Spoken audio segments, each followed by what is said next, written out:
दादा, का तुला बघितला मी पण शॉपवर काल मी तुला बघितलं पान शॉपवर पान खात होता. अरे पान नव्हती भावते, पान नव्हतं भावते, ते होतं ते नाही का ते खाल्यावर चक्र येतात ना, ते होतं भावा. मी कसं 3 पाने एकत्र करतो ना आणि त्यांच्याकडनं 3 तांबाखूच्या पुड्या मागवतो, त्याच्यामध्ये 5 चुना पुड्या मिक्स आणि ते ढवळतो भावा. आणि नंतर त्या काकाला सांगतो तुमचा खकरा टाकायची मंडी पकडून कर उलटी कर उलटी कर उलटी, कारण तो कंटिन्यू काय ना काय खात असतो ना, विमल खा हे का ते का, तर ते लाळेमध्ये जमतो गठ्ठा, तो गठ्ठा मला पाहिजे असतो. तो गठ्ठा टाकला का पाण्यात मिक्स करायची आणि त्यानंतर थोडंसं मधवलं टाकून काच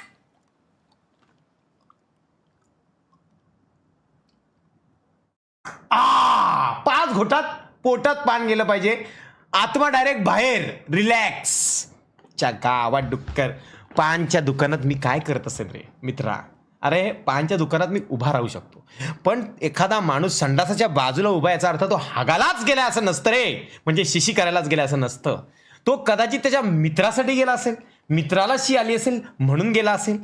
त्यामुळे पण मी गेलोच नाही रे पानाच्या दुकानात, कारण माझं पान झाले कुत्र्यासारखी पळापळ चालली जिंदगीत. कुठलं पानचं दुकान?